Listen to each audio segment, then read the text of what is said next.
He knocked like a man who had already run out of time. Not careful.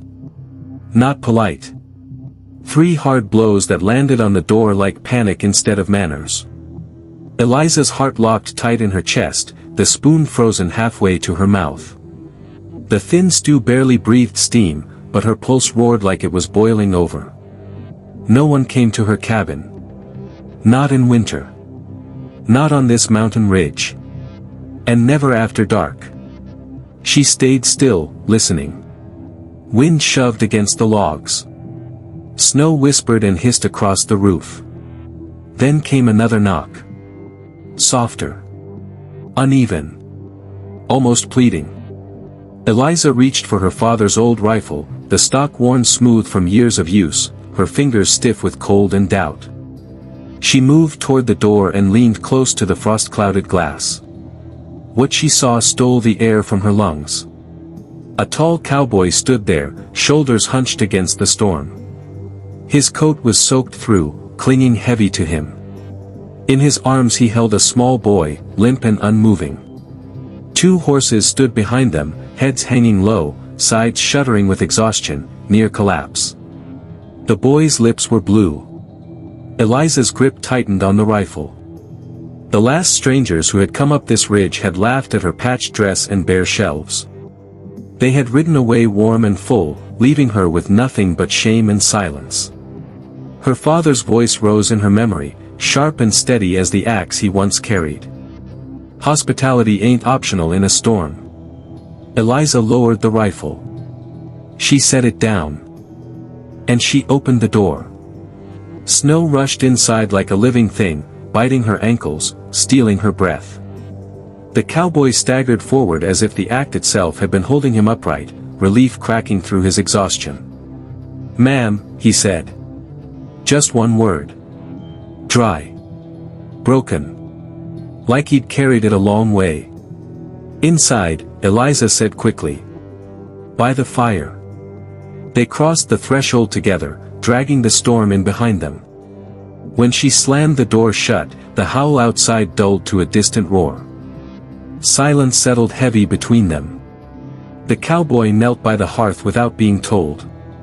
Eliza grabbed her only spare quilt, the one her mother stitched before dying, and wrapped it around the child. The boy couldn't have been more than 8. His clothes were fine but worn thin. His hands were ice. "How long you been riding?" she asked, already filling the kettle. "Too long," the man said, and his voice broke on the words. She poured weak coffee and ladled stew into 2 chipped bowls. The cowboy barely touched his food. His eyes never left the boy, sharp with a fear that hadn't loosened yet. When the boy finally stirred, it was slow, fragile. His eyes opened, blue and clear. Alive. "Thank you, miss," the child whispered. Something cracked inside Eliza's chest. Night deepened while the storm raged on. Eliza fed the fire and tried not to notice how the cowboy watched her. Not with threat. With quiet disbelief, as if kindness had surprised him. The boy drifted back to sleep wrapped in her mother's quilt. The cowboy stood at the window, staring into the white nothing beyond the glass. They aren't just lost, Eliza realized. They're running. She woke before dawn to find him already awake, seated near the dying fire, guarding his sleeping son like a treasure. Pale light slipped through the shutters. "Morning," she said softly. He nodded. No words. Eliza mixed what little flour she had left, stretching it thin into biscuits. A jar of preserved plum jam sat nearly empty. The coffee grounds were weak. The cowboy stood and helped without asking, his movements practiced and quiet. When the boy woke, he sat up slowly. "Where are we?" "Safe," the cowboy said. "For now." "Might I have a biscuit, miss?" the boy asked, careful and polite in a way that didn't match the trail. "All you want," Eliza said. As they ate, she noticed things. The horses outside were fine stock, even under grime and snow. The cowboy's coat was worn, but every stitch was precise. The boy's hands were soft. Clean. These weren't ordinary drifters. "How far were you headed?" she asked. "Far enough," the cowboy said. She glanced outside. "Storm's not done. Trails won't clear for days." He stiffened. "We can't stay." "You can't ride," she said. "Your horses are spent." Your boy nearly froze. Pride roared behind his eyes. Finally, he exhaled. 3 days. 3 days, Eliza agreed. The boy smiled. Small. Careful. "I'm Samuel," he said. "This is my paw." "Daniel," the man added. "Eliza." They shook hands across the rough table. His grip was calloused, but gentle. That day, Daniel split wood with a steady rhythm Eliza hadn't heard since her father died. Each strike echoed through her bones. Samuel darted through the yard, laughter bright against the snow, gathering eggs with careful hands. That evening, Daniel sat across from her at the table. "Your father raised you right," he said. "He raised me alone," Eliza replied. "Mama died early." Daniel nodded. "So did Samuel's." The words settled between them, heavy and cold. Later, when she hung his coat to dry, something slipped from the pocket. A gold pocket watch. Heavy. Engraved. Not the kind a drifter owned. Eliza stared at it, heart thudding, then tucked it back without a word. The third morning broke clear and sharp. The trail down the mountain glimmered with promise. Samuel stood on the porch pleading. "Can't we stay longer, Pa?" Daniel answered softly. "So do I, son." Eliza turned away, heart racing. "Your horse threw a shoe," she said suddenly. Daniel checked. "One more day," he said. Samuel hooped. Eliza smiled to herself.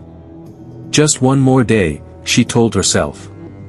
She didn't yet know how much that lie would cost her, or how much it would save. Morning settled slow over the ridge, quiet and clean, almost gentle. Eliza stood at the window, watching Daniel work in the yard. He moved with purpose, like a man used to fixing what was broken instead of talking about it. The barn door that had sagged for years now hung straight.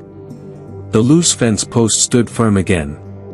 Each repair felt like a promise she hadn't asked for but somehow needed. Samuel darted around the yard, boots too big for his feet, chasing the hens with more laughter than sense. He ran up to Eliza, cheeks red from the cold, holding out his prize. 6 eggs, he said proudly. "That's the most we've had all week." "They must like the company," Eliza said, surprising herself with the way the smile came easily. Inside, the cabin felt different. Warmer, not just from the fire.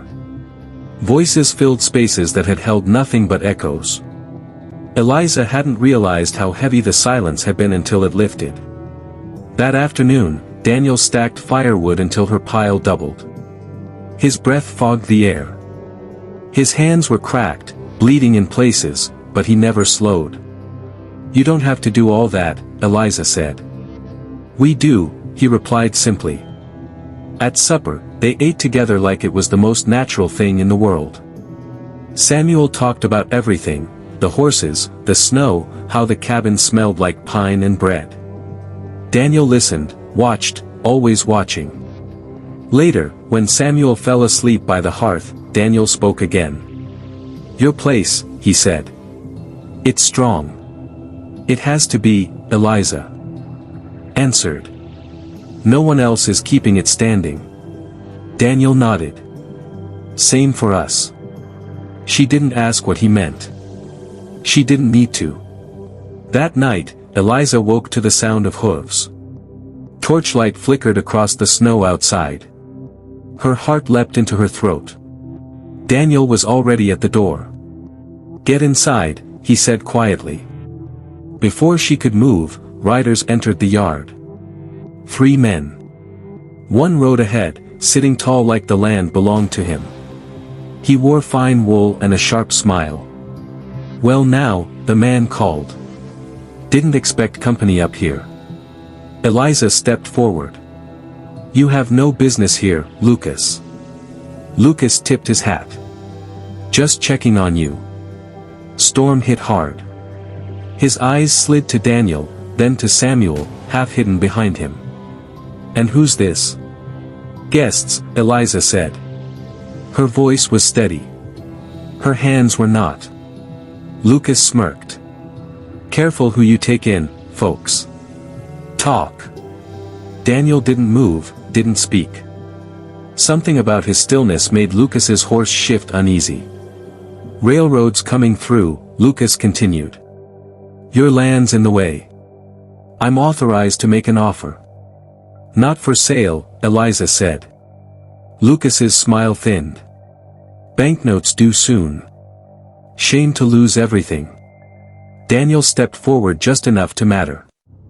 "That's enough." Lucas laughed, sharp and hollow. "And you are?" "Doesn't matter."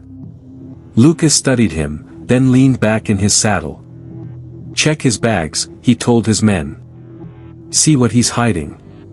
"Get off my land," Eliza snapped. Lucas's eyes hardened. "Think on my offer." They rode off, leaving the yard torn and quiet. Samuel's hand shook in Daniel's grip. That night, Eliza couldn't sleep. Anger warred with fear. Shame burned hot in her chest. She had worked herself raw to keep this place alive, and still men like Lucas circled, waiting. She turned to Daniel. "Tell me the truth." He met her eyes. There was pain there, old and deep. "I'm trying to do right," he said. "That's not an answer. It's the only one I have." The words cut more than she expected. "Then leave," she said. Silence followed, heavy and final. Samuel appeared in the doorway, tears streaking his face. "Miss Eliza, please." "I'm sorry," she whispered, and closed the door. Before dawn, she heard them packing. Every sound drove deeper than the last. She stayed by the window, watching without being seen. Samuel clung to the porch rail, sobbing. "We can't leave her, Pa." "She asked us to," Daniel said gently. Those words broke her. Hooves faded down the trail. Gone. Eliza slid down the wall and wept like she hadn't since her father died. Hours passed. The sun climbed. The cabin felt hollow again. A knock startled her. Old Jonah stood there, hat in his hands. Her nearest neighbor, 5 miles away and rarely seen. "I saw them ride out," he said. "You know who that was?" She shook her head. "Daniel Harrington," Jonah said quietly. "Railroad heir. Richest family in 3 territories." The truth struck like a blow. He walked away from it, Jonah continued. "After his wife died. Took the boy. Been living rough ever since." Eliza's hands trembled. "Lucas plans to expose him tonight. Town Square." Eliza didn't hesitate. She grabbed her coat and ran. The ride down the mountain was brutal. Ice hid beneath snow. Wind cut deep, but she pushed hard, because this time she wasn't running away. The town lights came into view at dusk. A crowd had gathered. Lucas's voice rang loud. "There he is. Daniel Harrington. Hiding like a coward." Eliza rode straight into the square. Mud splashed. People gasped. She dismounted and stood between Lucas and Daniel. "Say what you want about me," she said. "But he is a good man." Murmurs rippled. Lucas sneered. "He lied to you." "He worked," Eliza said. "He fixed my land. He treated me with respect." Daniel stepped forward. "I hid my name, not my hands." Lucas laughed. "Banknotes due. She's finished." Daniel pulled a paper from his coat. Already paid. Silence fell. Eliza stared at him. You paid it? I wanted you free, he said. Samuel ran forward, grabbing both their hands. Can we go home now? Eliza looked at Daniel, then at Samuel. Yes, she said softly. Let's go home. But the storm outside wasn't finished yet. The ride back up the mountain felt different. Not rushed. Not desperate. Heavy with things left unsaid. Eliza rode beside Daniel in silence. Samuel sat between them at times, switching horses when his legs tired. The boy kept glancing from one adult to the other like he was afraid one of them might disappear if he looked away too long. Clouds gathered as they climbed. Snow threatened again. When the cabin came into view, smoke long gone from the chimney, Eliza's chest tightened. The place looked smaller now, quieter, like it had been holding its breath. Daniel dismounted first. He lifted Samuel down and set him on the porch. Go inside, he said gently. Get warm. Samuel obeyed, but not before grabbing Eliza's hand for a second, just long enough to remind her why she had ridden so hard. Daniel turned to her. You didn't have to come. Yes, she said. I did. They stood there, wind brushing between them, carrying pine and snow. I should have told you, Daniel said. About who I was. You wanted one place, Eliza replied, where your name didn't come first. He nodded. Relief flickered, then fear. I won't stay if you don't want us. Eliza looked at the cabin, the fence he'd fixed, the wood stacked high. I sent you away because I was scared, she said. Not of you. Of what I felt. Daniel's breath caught. They went inside together. The cabin warmed quickly. Samuel fell asleep within minutes, curled by the hearth like he'd never left. Eliza watched him before turning away. That night, sleep came in pieces.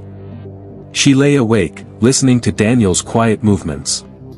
The fire popped. Wind pressed the logs. You regret it? She asked suddenly. No, Daniel said at once. Not for a second. Silence stretched. I don't know how to stay halfway, he added. If we stay, it's all the way. Eliza swallowed. So do I. Morning came pale and cold. Snow dusted the world clean again. Daniel was already outside checking the horses. Samuel followed, bundled and bright. They worked without talking much. Eliza patched clothes. Daniel repaired the roof where ice had cracked the shingles. Samuel helped everywhere and nowhere. By evening, the cabin felt alive again. Daniel sat at the table, hands folded. There's more you should know. Eliza nodded. I'm listening. My family won't stop, he said. They'll send men. Papers. Pressure. Eliza met his gaze. This land is mine, and I won't let them take it, she said. The words weren't a promise. They were a vow. That night, Samuel woke crying. Daniel soothed him, voice low and steady. Eliza watched from the doorway, something warm and aching blooming in her chest. In the days that followed, winter loosened its grip. Not gone. Just softer. They fell into a rhythm that felt earned. Shared meals. Shared work. Shared quiet. Samuel began calling Eliza Miss Less and Ma'am Not at All. One evening while Daniel split wood, Eliza found the gold pocket watch again. She held it longer this time. Why keep it? She asked later. Because it reminds me of what I walked away from, he said. And why? She handed it back. You don't have to prove anything here. He looked at her like that meant more than she knew. That night they stood outside under a sky scattered with stars. The world felt vast and small all at once. I don't know what tomorrow brings, Daniel said. Eliza slipped her hand into his. Neither do I. For the first time in a long while, the unknown didn't feel like something to fear. It felt like a beginning. Spring tried to arrive. Winter argued back. Snow thinned along the ridge, pulling away in patches that revealed brown earth beneath. Water ran in narrow, icy streams down the slope, cold and fast. Eliza welcomed the sound. It meant the mountain was changing, even if slowly. So were they. Daniel rose early each morning, splitting wood, mending tools, fixing what winter had strained. He worked with the patience of a man who had learned how quickly things could be taken away. Eliza matched his rhythm.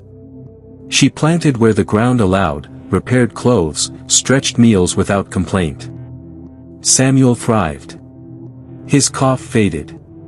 Color returned to his cheeks. He laughed more than he slept and slept more than he cried. He followed Daniel everywhere, asking questions that never seemed to end. Eliza watched them together, father and son bent close over small tasks, heads touching. She had never seen that kind of steadiness before, not even with her own father, who had loved her deeply but carried too much alone. One afternoon, while Daniel was down by the creek checking a fallen log bridge, a rider appeared on the trail below. Eliza saw him first. Her stomach tightened. The horse was fresh. The rider wore a city coat not made for mountain weather. Papers stuck out from a leather satchel at his side. Daniel followed her gaze and went still. "They found us," he said quietly. The man rode into the yard and dismounted without greeting, clearing his throat like he owned the air. "Daniel Harrington," he said. "By authority of the family trust." Samuel stepped back, confused. Daniel didn't move. "You're trespassing." The man smiled thinly. "You walked away. That doesn't mean the world lets go." He held out papers. "Your presence here complicates things. The railroad needs clarity. So does your family." Eliza stepped forward. "This is my land." The man glanced at her, uninterested. "Temporary arrangements don't change blood." Daniel's jaw tightened. "Leave. You have until summer," the man said. "After that, the mountain won't feel so quiet." He mounted and rode off, leaving silence behind him like a threat. Samuel's voice shook. "Pa." Daniel knelt. "It's all right." Eliza saw the lie even if the boy didn't. That night, Daniel barely ate. He stared into the fire, thoughts heavy and loud. Eliza waited until Samuel slept before speaking. "They won't stop." "No," Daniel said. "Then what happens to us?" He finally looked at her. "That depends on what you want." Eliza swallowed. She had lived her whole life surviving, not choosing. The mountain had taught her endurance, not hope. "I want this," she said. "I want you both." Daniel exhaled like he'd been holding his breath for months. "But I won't be the reason you lose your son," she added. "You're the reason I found him again," he said. Days passed. The man didn't return, but his shadow lingered. Daniel reinforced the barn, fixed the roof, secured the land like someone preparing for siege. Eliza noticed and said nothing. One evening, Samuel came inside holding a bundle of wildflowers. "For Ma," he said, shy but proud. Eliza froze. Daniel did too. Samuel frowned. "Is that bad?" Eliza knelt and pulled him into a hug. "No," she whispered. "It's perfect." The words settled into the cabin, soft and certain. Later, Daniel stood by the door watching the sun dip behind the ridge. "He started calling you that on his own," he said. "I didn't ask him to," Eliza replied. "I know." Silence followed, thick with meaning. "I want to do this right," Daniel said at last. "Not borrowed time. Not hiding." Eliza met his gaze. "Then don't run." "I won't," he said. But I need to know you're choosing this, knowing what comes with me. She thought of the storm, the knock, the boy's blue lips, the fire that warmed more than skin. I chose it the night I opened the door, she said. Daniel reached into his coat and hesitated. Not yet, Eliza said gently. He nodded, understanding. Trusting. Spring finally pushed through in earnest. Grass returned. Birds called. The mountain breathed easier. Then Lucas came back. He didn't come alone. 2 men rode with him, armed and smug. Lucas smiled like a man who thought time favored him. Didn't expect to see you still here, he said. Daniel stepped forward. You've said your piece. Lucas laughed. I've said nothing yet. Town meeting next week. Railroad wants signatures. Yours too, Eliza. My answer hasn't changed. Lucas's eyes slid to Daniel. He's trouble. He's family, she replied. Lucas's smile faded. Think carefully. They rode off, leaving the threat hanging like a storm cloud. That night, Eliza couldn't sleep. Daniel sat beside her, the cabin quiet. If they force it, he said, I'll leave. No, she said. I won't let them destroy what you built. They won't, she added. Not without a fight. He studied her face, strong and tired and unyielding. Samuel stirred in his sleep, murmuring her name. Daniel closed his eyes. For the first time since the knock that changed everything, he was afraid. Not of losing wealth. Of losing home. The meeting came faster than Eliza expected. Too fast for comfort, too slow for peace. By the time the sun rose on the day Lucas named, the mountain already felt restless. Wind moved through the trees in uneven breaths. Clouds hung low, undecided. Eliza felt it in her bones the same way she had felt the storm before the knocking ever came. Daniel was quiet that morning, focused.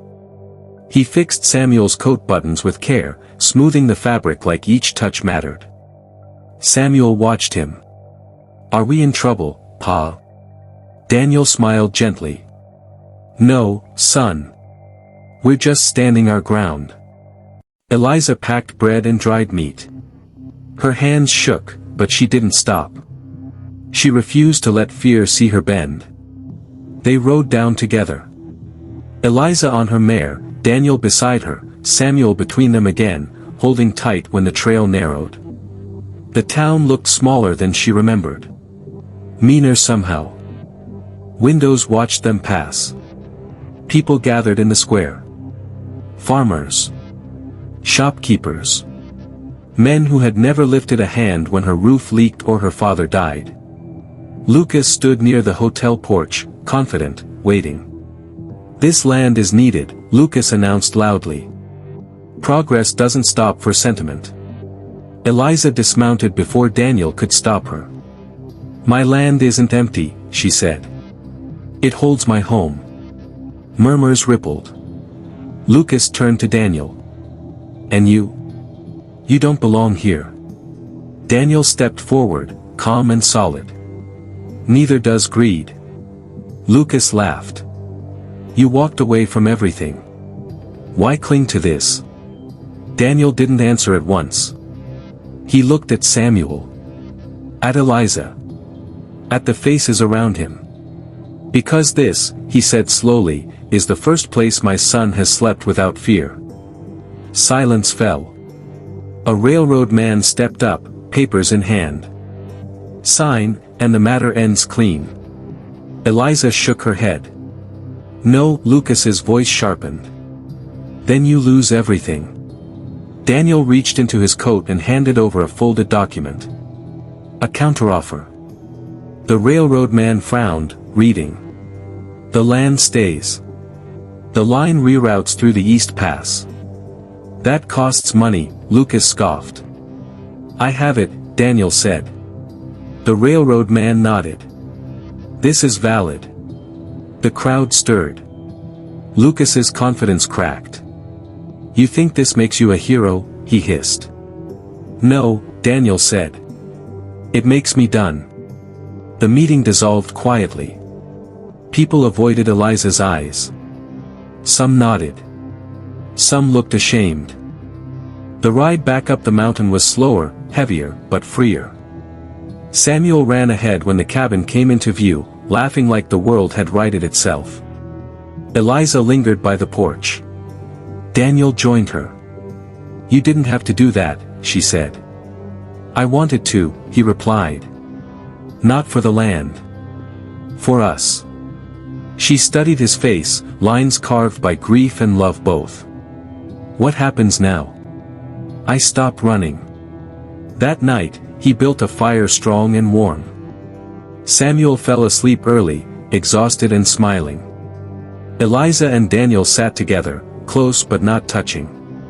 Daniel reached into his coat again, no hesitation this time. He held out a simple gold ring worn smooth by years. My mother's, he said. I kept it for the right woman. Eliza's throat tightened. I won't promise ease, Daniel said. Or safety from the world. But this will always be home if you want it. Eliza didn't answer right away. Spring tried to arrive. Winter argued back. Snow thinned along the ridge, pulling away in patches that revealed brown earth beneath. Water ran in narrow, icy streams down the slope, cold and fast. Eliza welcomed the sound. It meant the mountain was changing, even if slowly. So were they. Daniel rose early each morning, splitting wood, mending tools, fixing what winter had strained. He worked with the patience of a man who had learned how quickly things could be taken away.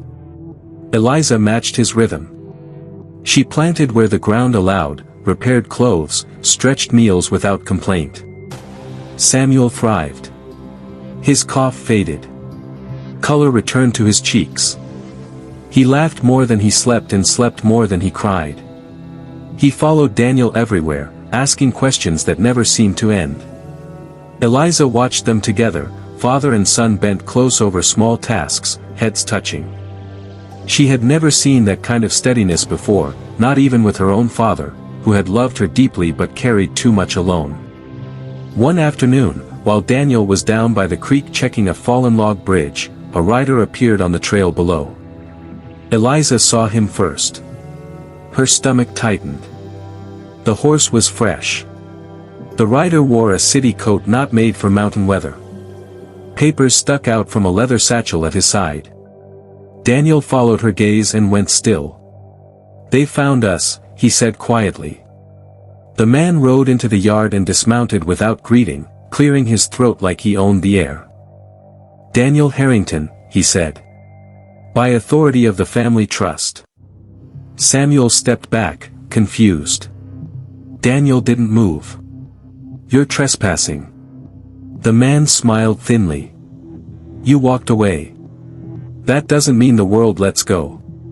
He held out papers. Your presence here complicates things. The railroad needs clarity. So does your family. Eliza stepped forward. This is my land. The man glanced at her, uninterested. Temporary arrangements don't change blood. Daniel's jaw tightened. Leave. You have until summer, the man said. After that, the mountain won't feel so quiet. He mounted and rode off, leaving silence behind him like a threat. Samuel's voice shook. Pa. Daniel knelt. It's all right. Eliza saw the lie even if the boy didn't. That night, Daniel barely ate. He stared into the fire, thoughts heavy and loud. Eliza waited until Samuel slept before speaking. They won't stop. No, Daniel said. Then what happens to us? He finally looked at her. That depends on what you want. Eliza swallowed. She had lived her whole life surviving, not choosing. The mountain had taught her endurance, not hope. I want this, she said. I want you both. Daniel exhaled like he'd been holding his breath for months. But I won't be the reason you lose your son, she added. You're the reason I found him again, he said. Days passed. The man didn't return, but his shadow lingered. Daniel reinforced the barn, fixed the roof, secured the land like someone preparing for siege. Eliza noticed and said nothing. One evening, Samuel came inside holding a bundle of wildflowers. For Ma, he said, shy but proud. Eliza froze. Daniel did too. Samuel frowned. Is that bad? Eliza knelt and pulled him into a hug. No, she whispered. It's perfect. The words settled into the cabin, soft and certain. Later, Daniel stood by the door watching the sun dip behind the ridge. He started calling you that on his own, he said. I didn't ask him to, Eliza replied. I know. Silence followed, thick with meaning. I want to do this right, Daniel said at last. Not borrowed time. Not hiding. Eliza met his gaze. Then don't run. I won't, he said. But I need to know you're choosing this, knowing what comes with me. She thought of the storm, the knock, the boy's blue lips, the fire that warmed more than skin. I chose it the night I opened the door, she said. Daniel reached into his coat and hesitated. Not yet, Eliza said gently. He nodded, understanding. Trusting. Spring finally pushed through in earnest. Grass returned. Birds called. The mountain breathed easier. Then Lucas came back. He didn't come alone. 2 men rode with him, armed and smug. Lucas smiled like a man who thought time favored him. Didn't expect to see you still here, he said. Daniel stepped forward. You've said your piece. Lucas laughed. I've said nothing yet. Town meeting next week. Railroad wants signatures. Yours too, Eliza. My answer hasn't changed. Lucas's eyes slid to Daniel. He's trouble. He's family, she replied. Lucas's smile faded. Think carefully. They rode off, leaving the threat hanging like a storm cloud. That night, Eliza couldn't sleep. Daniel sat beside her, the cabin quiet. If they force it, he said, I'll leave. No, she said. I won't let them destroy what you built. They won't, she added. Not without a fight. He studied her face, strong and tired and unyielding. Samuel stirred in his sleep, murmuring her name. Daniel closed his eyes. For the first time since the knock that changed everything, he was afraid. Not of losing wealth. Of losing home. The meeting came faster than Eliza expected. Too fast for comfort, too slow for peace. By the time the sun rose on the day Lucas named, the mountain already felt restless. Wind moved through the trees in uneven breaths. Clouds hung low, undecided. Eliza felt it in her bones the same way she had felt the storm before the knocking ever came. Daniel was quiet that morning, focused. He fixed Samuel's coat buttons with care, smoothing the fabric like each touch mattered. Samuel watched him. Are we in trouble, Pa? Daniel smiled gently. No, son. We're just standing our ground. Eliza packed bread and dried meat. Her hands shook, but she didn't stop. She refused to let fear see her bend. They rode down together. Eliza on her mare, Daniel beside her, Samuel between them again, holding tight when the trail narrowed. The town looked smaller than she remembered. Meaner somehow. Windows watched them pass. People gathered in the square. Farmers. Shopkeepers. Men who had never lifted a hand when her roof leaked or her father died. Lucas stood near the hotel porch, confident, waiting. This land is needed, Lucas announced loudly. Progress doesn't stop for sentiment. Eliza dismounted before Daniel could stop her. My land isn't empty, she said. It holds my home. Murmurs rippled. Lucas turned to Daniel. "And you? You don't belong here." Daniel stepped forward, calm and solid. "Neither does greed." Lucas laughed. "You walked away from everything. Why cling to this?" Daniel didn't answer at once. He looked at Samuel. At Eliza. At the faces around him. "Because this," he said slowly, "is the first place my son has slept without fear." Silence fell.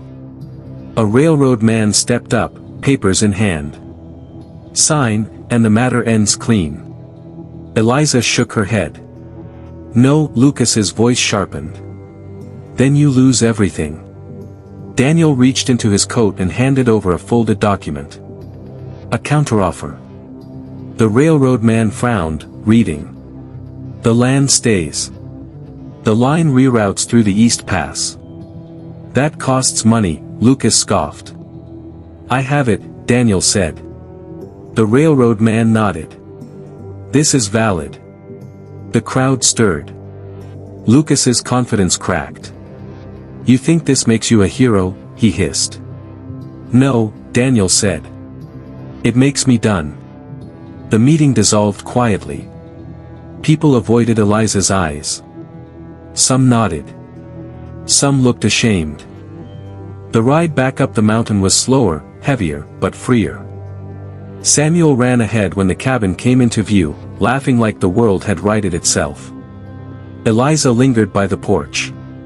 Daniel joined her. "You didn't have to do that," she said. "I wanted to," he replied. "Not for the land. For us." She studied his face, lines carved by grief and love both. "What happens now?" "I stop running." That night, he built a fire strong and warm. Samuel fell asleep early, exhausted and smiling. Eliza and Daniel sat together, close but not touching. Daniel reached into his coat again, no hesitation this time. He held out a simple gold ring worn smooth by years. "My mother's," he said. "I kept it for the right woman." Eliza's throat tightened. "I won't promise ease," Daniel said. "Or safety from the world. But this will always be home if you want it." Eliza didn't answer right away,